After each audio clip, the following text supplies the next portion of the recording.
कोकणातील प्रत्येक अपडेट जाणून घेण्यासाठी आजच माझे कोकणच्या सोशल मीडिया प्लॅटफॉर्मला लाईक, फॉलो आणि सबस्क्राइब करा। नमस्कार, मी सागर कदम, तुम्ही पाहत आहात माझे कोकण। बातमीपत्राला सुरुवात करण्याआधी पाहूयात बातमीपत्रातील महत्त्वाच्या हेडलाईन्स। अरबी समुद्रात कमी दाबाचा पट्टा निर्माण झाल्याने कोकण किनारपट्टीवरती चक्रीवादळाचा धोका। पुढील 3 दिवस महाराष्ट्रात जोराचा पाऊस पडणार।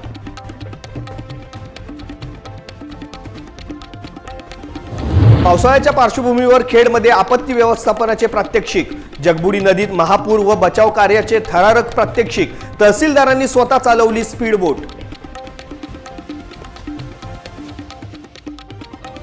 उद्योग मंत्र्यांच्या आढावा बैठकीनंतर केवळ 24 तासाच्या आत लोटे एमआयडीसी मधील कंपनीमध्ये लागली आग। सुरक्षेच्या दृष्टिकोनातून प्रश्नचिन्ह निर्माण।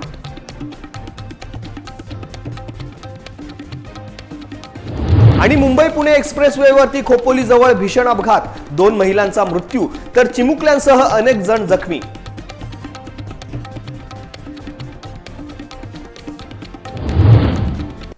आता पाहूया सविस्तर वृत्त। अरबी समुद्रात निर्माण झालेल्या कमी दाबाच्या पट्ट्यामुळे चक्रीवादळाचा धोका कोकण किनारपट्टीवरती कायम घोंगावत आहे। शनिवारी दिवसभर जरी पावसाचा जोर ओसरला असला तरी मुसळधार पावसाचे सावट कायम राहिले आहे। हवामान विभागाने कोकण किनारपट्टीला अतिमुसळधार पाऊस झोडपणार असल्याचा इशारा दिला आहे। त्यामुळे प्रशासनाने नागरिकांना खबरदारी घेण्याचे आवाहन केले आहे। दरम्यान गेल्या 4 दिवसांपासून पूर्वी मोसमी पावसाने राज्यात धुमाकूळ घातला आहे। कोकणात विशेषतः तळ कोकणात गेले 2 दिवस धोधो पाऊस पडत आहे। जनजीवन विस्कळीत झाले आहे। पुढील 3 दिवस महाराष्ट्रात पावसाचा जोर कायम राहणार असून अतिमुसळधार पाऊस पडण्याचा इशारा हवामान खात्याने दिला आहे। कोकण किनारपट्टीजवळ असलेले कमी दाबाचे क्षेत्र गेल्या 6 तासात ताशी 5 किलोमीटर वेगाने पूर्वेकडे सरकले आहे। हे चक्रीवादळ उत्तरेच्या दिशेने सरकेल असा अंदाज असून कोकण किनारपट्टीला त्याचा थेट फटका बसण्याची शक्यता आहे। या पार्श्वभूमीवरती रत्नागिरी आणि रायगड जिल्ह्याला रेड अलर्ट देण्यात आला आहे, तर मुंबईसह उर्वरित कोकणात ऑरेंज अलर्ट जाहीर करण्यात आलेला आहे। त्यामुळे प्रशासनाकडून आपत्कालीन उपाययोजना सुरू झाल्या आहेत। दरवर्षी ढगफुटी आणि अतिवृष्टीमुळे रत्नागिरी जिल्ह्यात महापुराचा मोठा धोका निर्माण होतो। यामुळे होणारी जीवितहानी आणि वित्तीय नुकसान टाळण्यासाठी खेड नगरपालिकेमार्फत जगबुडी नदीत आपत्ती व्यवस्थापनाचे प्रात्यक्षिक आणि प्रशिक्षण देण्यात आले।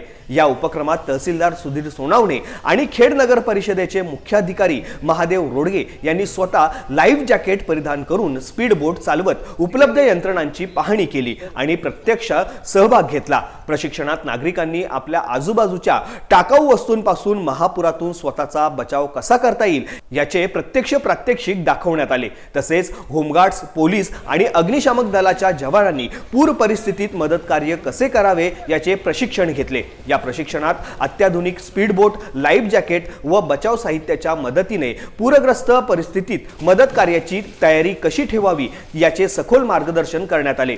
खेड नगर परिषदेच्या अग्निशामक दलाच्या जवानांसह विसर्जन कट्टा टीमने अनुभवी प्रशिक्षकांच्या मार्गदर्शनाखाली प्रात्यक्षिक सादर केले।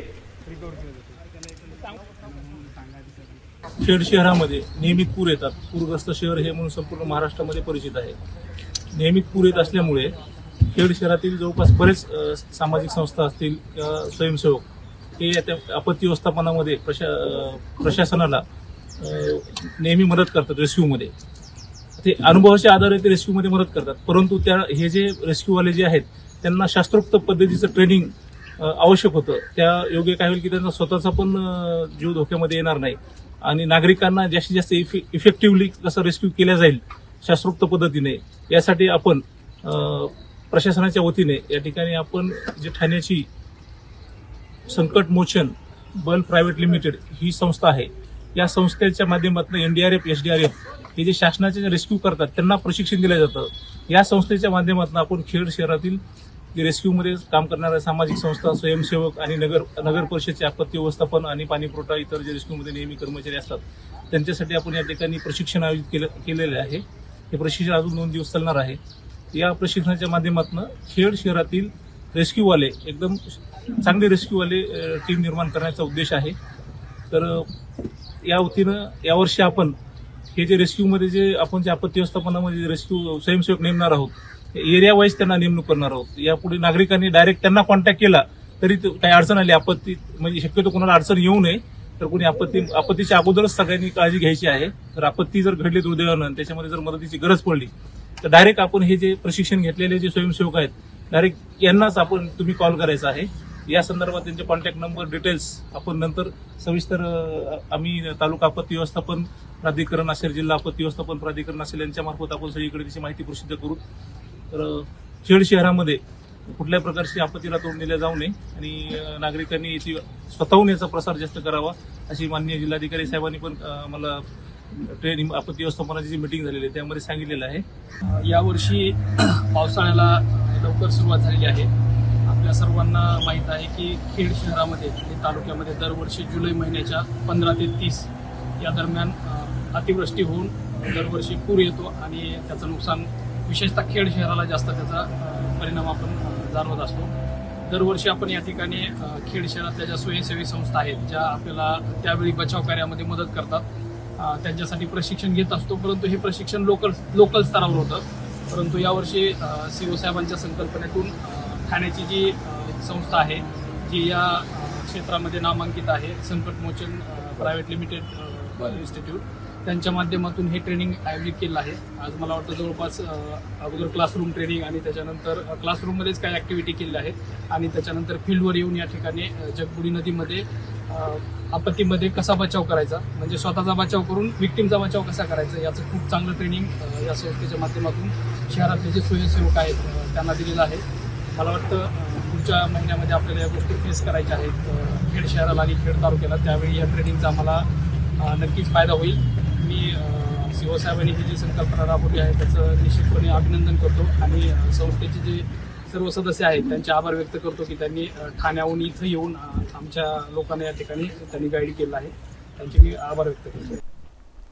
उद्योग मंत्र्यांच्या आढावा बैठकीनंतर केवळ 24 तासांच्या आतच लोटे MIDCतील कंपनीमध्ये आग लागली आहे। लोटे MIDC मधील योजना ऑर्गॅनिक्स कंपनीमध्ये ही आग लागल्याचे कळते। आगीवरती नियंत्रण मिळवण्यासाठी अग्निशामक दल तातडीने दाखल झाले। कंपनीच्या आतील भागात शॉर्ट सर्किट झाल्यामुळे ही आग लागल्याचे प्रथमदर्शनी दिसून आले। अग्निशामक दलामार्फत आग आटोक्यात आणण्यात आली। लोटे MIDC मधील आग लागण्याच्या वारंवार घटनांमध्ये आता वाढ होत असल्याचे दिसून येत आहे। लोटे MIDC मध्ये सध्या सुरक्षेच्या दृष्टिकोनातून प्रश्नचिन्ह निर्माण झाला आहे।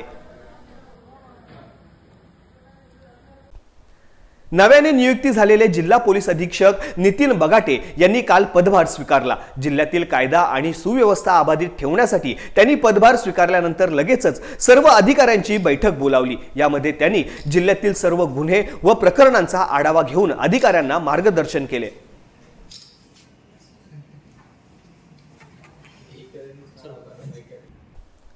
गुहागर तालुक्यातील गोपाळगडावरती केलेल्या अनधिकृत बांधकामावरती रत्नागिरी पुरातत्व विभागाने हातोडा फिरवला, त्यामुळे अखेर गोपाळगडाने मोकळा श्वास घेतला। सन 2014 मध्ये जागा मालकाने अनधिकृत बांधकाम केलं होतं। सदर बांधकाम करण्याचे आदेश नगर रचनाकार विभागाने तहसील कार्यालयाला दिले होते। त्यावेळी तहसील कार्यालयाने कोणतीच कारवाई केली नाही, त्यामुळे या आदेशाविरोधात जागा मालक मुंबई हायकोर्टामध्ये गेले होते। मुंबई हायकोर्टामध्ये सदर निकाल पुरातत्व विभागाच्या बाजूला लागल्यामुळे अखेर हे बांधकाम जमीनदोस्त करण्यात आले आहे। एक दुकान, घर, स्टोरेज टँक, 2 वॉशरूम JCBच्या सहाय्याने हटवण्यात आले आहेत। त्यामुळे शिवप्रेमींसाठी ही जमेची बाजू ठरली आहे। या कारवाईमुळे शिवप्रेमींनी आनंद व्यक्त केला आहे।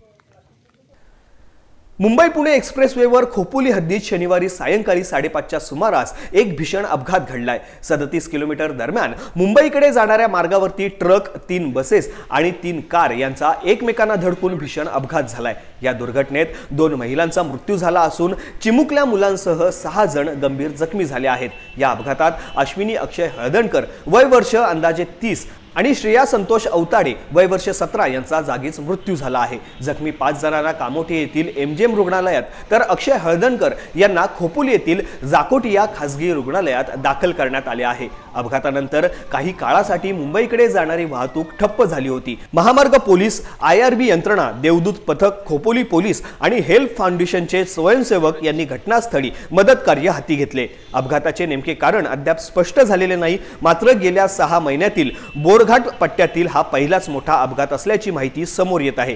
प्रशासनाकडून वाहतूक पूर्ववत करण्यात आली असून सर्व वाहने रस्त्यावरून हटवण्यात आली आहेत। अपघातासंबंधित अधिक तपास सुरू आहे।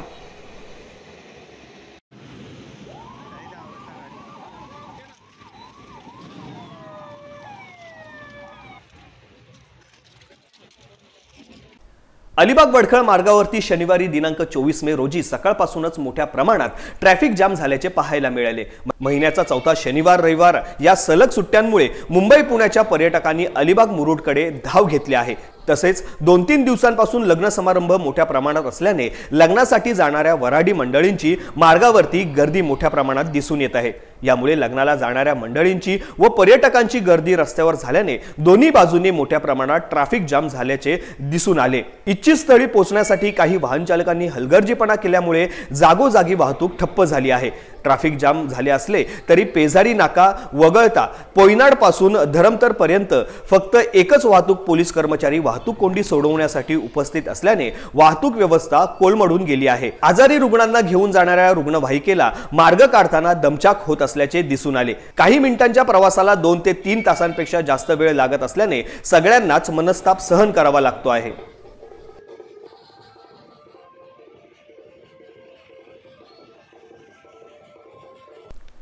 माणगावात भारतीय सैनिकांच्या शौर्याला अभिवादन करण्यासाठी आयोजित करण्यात आलेला तिरंगा यात्रा कार्यक्रम शनिवार दिनांक 24 मे रोजी मोठ्या उत्साहात साजरा करण्यात आला। यावेळी समस्त माणगाव शहर व माणगाव तालुक्यातील राष्ट्रभक्त नागरिक यांच्यातर्फे आजी माजी सैनिकांसह कुटुंबातील आई वडिलांचा व वारसदारांचा यथोचित सत्कार करण्यात आला। जम्मू काश्मीर मधील पहलगाम परिसरात दिनांक 22 एप्रिल रोजी झालेल्या भीषण दहशतवादी हल्ल्यामुळे भारतीयांच्या मनात पाकिस्तानविषयी प्रचंड चीड निर्माण झाली। या कृत्यामुळे संपूर्ण देशाचे मन व्यथित झाले। या घटनेला प्रत्युत्तर म्हणून केंद्र सरकार व भारतीय जवानांनी ऑपरेशन सिंदूर अंतर्गत पाकिस्तानातील दहशतवादी ठिकाणांवरती जोरदार कारवाई केली। भारतीय वीर जवान आपले प्राणपणाला लावून देशाच्या सुरक्षेसाठी सतत तत्पर असतात। त्यांचे मनोधैर्य वाढवण्यासाठी व संपूर्ण देशातील जनता ही जवानांसोबत आहे हा संदेश पोहोचवण्यासाठी माणगाव शहर व तालुक्यातील नागरिकांच्या वतीने सैनिकांच्या शौर्याला अभिवादन करण्यासाठी माणगाव बस स्थानक येथून कचेरी रोड मार्ग ते वीर यशवंत घाडगे स्मारक अशी ही तिरंगा यात्रा काढण्यात आली। ही तिरंगा यात्रा शहीद स्मारकापर्यंत पोहोचल्यावर या ठिकाणी ऑपरेशन सिंदूर मध्ये सहभागी असलेले माणगाव तालुक्याचे सुपुत्र रुपेश गायकवाड यांचा तसेच तालुक्यातील आजी माजी सैनिक व कुटुंबियांचा तसेच वारसदारांचा सत्कार करण्यात आला। या तिरंगी यात्रा कार्यक्रमात माणगाव तालुक्यातील आजी माजी सैनिक, माणगाव तळा तालुका माजी सैनिक संघटना, भाजप युवा जिल्हाध्यक्ष निलेश थोरे, कॅप्टन निर्मल सिंग रंधावा, माजी सैनिक संघटना विष्णू सावंत, वीर यशवंतराव घाडगे यांच्या वारस रजनी दर्गे, स्वराज्य करिअर अकॅडमी माणगावचे विद्यार्थी आदींसह समस्त माणगाव शहर व माणगाव तालुक्यातील राष्ट्रभक्त नागरिक मोठ्या संख्येने उपस्थित होते। या तिरंगा यात्रेला उपस्थित असलेल्या माणगाव शहर व माणगाव तालुक्यातील राष्ट्रभक्त नागरिक यांचे युवा नेते निलेश थोरे यांनी आभार मानून कार्यक्रमाची उत्साहात सांगता केली। आज माझ्या समोर हायस्कूल आहे, कॉलेज आहे। या कॉलेजमध्ये मी पास आउट होऊन 2004 ला इंडियन आर्मी जॉईन केली। मध्ये 20 वर्ष शिकलेले आहे मोठी सेवेमध्ये आणि आता सध्या मी कारगिलमध्ये पोस्टेड आहे। सध्या म्हणजे तिथे स्थिती एकदम लास्ट स्टेजला होती, कधी काय होईल ते सांगू शकत नाही अशी कंडिशन त्या ठिकाणी होती। सर्व लेआउटिंग झालेली होती, बस फक्त एक आदेश मिळायचा बाकी होता आणि नंतर मग सिक्सफायर झालं आणि युद्धविराम झालं। त्याच्यानंतर मग सर्वांच्या सुट्ट्या वगैरे सुरू झाल्या। आता सर्व वातावरण तसं नॉर्मल आहे, काही काळजी करण्याची गरज नाही। आणि आता मी माझ्या जे नवीन पिढी आहे त्यांना आव्हान करू इच्छितो की तुम्ही पण पुढे येऊन भारतीय सेना जॉईन होण्याची आणि आपल्या तालुक्याचं नाव आपल्या देशाचं नाव कुठेतरी उज्ज्वल करावं। जो झालेला आतंकवादी हमला होता आणि त्याला जे आपल्या सैन्याने ऑपरेशन सिंदूरच्या माध्यमातून त्या ठिकाणी केंद्र सरकार असेल, भारतीय सैन्य असेल यांनी जे अतिशय अचूक आणि उत्कृष्ट कारवाई त्या ठिकाणी केली त्याचा संपूर्ण देशभरामध्ये त्याबद्दल एक आनंदाचं वातावरण आहे आणि त्या वातावरणाचं जल्लोषात रूपांतर या ठिकाणी तिरंगा यात्रेच्या माध्यमातून आज माणगावमध्ये झालेलं आहे। आपण पाहिलं असेल हजारो नागरिक या ठिकाणी तिरंग्या हातात घेऊन या ठिकाणी भारतीय सैन्याच्या या यशाचा जल्लोष करताना आपण आज माणगावमध्ये पाहत आहोत। पेण तालुक्यासह रायगड जिल्हा व एकंदरीतच संपूर्ण कोकण विभागाला दरवर्षी मुसळधार पाऊस व वादळी वाऱ्याचा सामना करावा लागतो। अशा परिस्थितीत ओव्हरहेड वीज तारा तुटून पडण्याच्या आणि विजेचे खांब कोलमडून पडणे, झाडे वीज तारांवरती पडून वीज खंडित होणे तसेच उघड्या वीज वाहिन्या नागरिकांच्या जीवाला धोका करीत आहेत। वारंवार वीज पुरवठा खंडित होणे, अपघात घडणे, शॉर्ट सर्किट होणे, यातून होणारी आर्थिक व सामाजिक हानी हे सगळे प्रकार जनतेच्या सहनशीलतेच्या सीमेला गेलेले आहेत। त्यामुळे यावर योग्य हालचाली व्हाव्या यासाठी शिवसेना ठाकरे गटाच्या शिष्टमंडळाने अधिकाऱ्यांची भेट घेऊन चांगला जाब विचारलाय। जर येत्या 10 दिवसात याची पूर्तता झाली नाही तर आंदोलनात्मक भूमिका घ्यावी लागेल असा सज्जड दम देखील भरण्यात आलाय।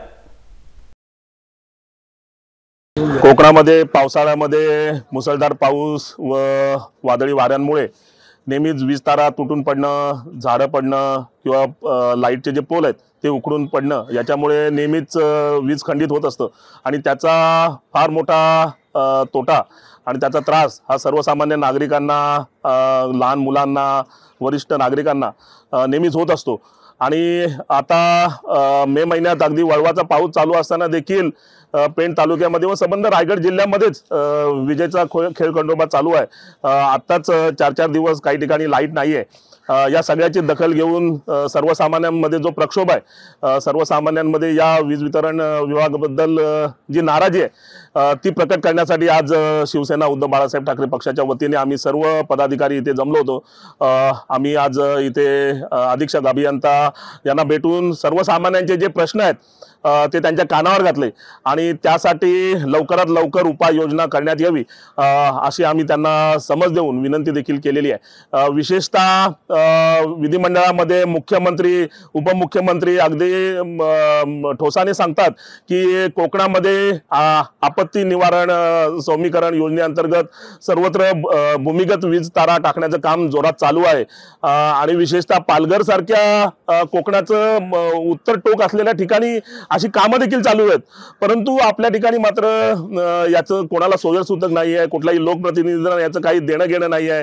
त्या निमित्ताने निधी आणण्याचा कोणी प्रयत्न केलेला नाही आहे, त्याचे जे टेंडर प्रोसेसिंग आहे ते एस्केलेट करण्याचा कोणी प्रयत्न केलेला नाही आहे। या सगळ्या गोष्टी कारण शेवटी याला एकच उपाय आहे, लॉंग टर्म जर आपल्याला याच्यावर सोल्युशन काढायचं असेल तर संपूर्ण मुख्य वीज तारा ज्या आहेत त्या भूमिगत करणं कोकणासाठी अत्यंत गरजेचं आहे आणि त्यासाठी म्हणून आम्ही पाठपुरावा करायचं इथे इथले जे अधीक्षक अभियंता आहेत यांना विनंती केलेली आहे की सरकारकडे जाऊन तुम्ही जास्तीत जास्त लवकर याचा निधी कसा येईल आणि त्याची टेंडर प्रोसेस चालू होऊन त्या वीज तारा भूमिगत करण्याची प्रक्रिया कशी चालू होईल या दृष्टीने प्रयत्न करण्याचं त्यांनी आम्हाला आश्वासन दिलंय। त्यासोबतच जे सर्वसामान्य व्यावसायिक आहेत, ज्यांचे छोटे मोठे व्यवसाय आहेत की या विजेमुळे त्यांचं फार मोठं नुकसान होतं, अशा लोकांचं त्या वीज वितरण कंपनीकडून जे कॉम्पेन्सेशन आहे, त्यांची जी नुकसान भरपाई आहे त्याबाबतची देखील आम्ही वीज वितरण मंडळाला विनंती केलेली आहे आणि त्या संदर्भात देखील सहानुभूतीपूर्वक विचार करण्याचं त्यांनी मान्य केलेलं आहे। त्या संदर्भात ज्या काही शासनाची धोरणं आहेत ते देखील त्या अंतर्गत अशा ज्यांचं नुकसान झालेलं आहे त्यांना भरपाई निश्चित दिली जाईल अशी देखील ग्वाही त्यांनी दिलेली आहे। तसेच सर्वसामान्य विविध विभागांमध्ये सर्वसामान्य जनतेच्या ज्या काही छोट्या मोठ्या मागण्या होत्या, पोल दुरुस्ती करण्याच्या, तारा बदलण्याच्या किंवा काही घरांवर पोल पडायला आलेले आहेत, काही ठिकाणी वीज वाहिन्या किंवा काही ठिकाणी मीटरचे प्रश्न आहेत, काही ठिकाणी स्मार्ट मीटरची सक्ती केली जाते, याबाबत देखील त्यांना जाब विचारण्यात आला आणि त्यांनी देखील स्पष्टपणे सांगितलं की शासनाचं धोरण आहे स्मार्ट मीटरची सक्ती कोणावरही केली जाणार नाही आणि त्यांच्या या शब्दावर यापुढे जर त्यांचा कोणताही कर्मचारी किंवा त्यांचे जे काही त्यांनी जे पोचलेले जे ठेकेदार आहेत ते असे जर सर्वसामान्यांना त्रास देण्यासाठी आणि जर तशी जर सक्ती करत असतील तर मात्र मग पुढच्या अजून 10 दिवसामध्ये आम्ही पुन्हा यांना जाब विचारला येणार आहे आणि मग त्यावेळी शिवसेना स्टाईल काय असते हे याचं प्रत्यंतर या विभागाला नक्कीच येईल। आज याची आम्ही त्यांना इशारा देऊन रत्नागिरी जिल्हा पोलीस दलाच्या दहशतवादी विरोधी पथकाला 11 नोव्हेंबर 2024 रोजी एक माहिती मिळाली होती की पूर्णगड पोलीस ठाण्याच्या हद्दीमध्ये भारतामध्ये अनधिकृत प्रवेश केलेले बांगलादेशी नागरिक राहत आहेत। या माहितीच्या आधारे पोलिसांनी छापा घातला असता त्या ठिकाणी 13 बांगलादेशी नागरिक मिळून आले होते। याच प्रकरणाची सुनावणी होऊन रत्नागिरी जिल्ह्याचे मुख्य न्याय दंडाधिकारी निखिल गोसावी यांनी सर्व 13 आरोपींना प्रत्येकी 6 महिने साधी कैद व 500 रुपये दंडाची शिक्षा सुनावली होती। तसेच रत्नागिरी जिल्हा पोलीस दलाच्या वतीने या सर्व 13 दोषी बांगलादेशी आरोपींना प्रत्यार्पण करण्याबाबतची कार्यवाही संबंधित एजन्सी यांच्याकडे पाठपुरावा करून करण्यात आली व या सर्व बांगलादेशी नागरिकांना त्यांच्या मायदेशी परत पाठवण्यात रत्नागिरी पोलीस दलाला यश आले आहे।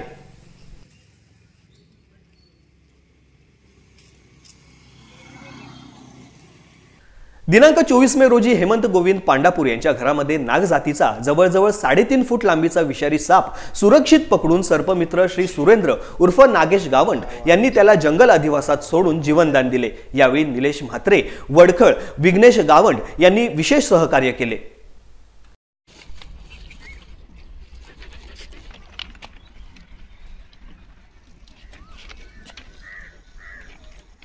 आज दुपारी 3च्या सुमारास पांडापूर गावातील हेमंत गोविंद गावंड यांच्या घरामध्ये वालूच्या पोतल्यांच्या खाली नाग जातीचा जवळजवळ 3-3.5 फुटाचा हा साप आपण सुरक्षित पकडला होता आणि आता आपण त्याला जंगल सानिध्यात सोडून जीवदान देणार आहोत। अशा सापांना विनाकारण मारू नका। असे साप आढळल्यास आपल्या विभागातील सर्पमित्र किंवा वन विभाग क्षेत्राला पाचारण करून बोलून सापांना सुरक्षित पकडून जंगल अधिवासात सोडा। यांना विनाकारण मारू नका। यासह बातमीपत्रामध्ये वेळ झाली आता इथेच थांबण्याची। कोकणात घडणाऱ्या घडामोडींची इत्थंभूत माहिती मिळवण्यासाठी आणि अपडेट जाणून घेण्यासाठी तुम्ही पाहत राहा फक्त माझे कोकण।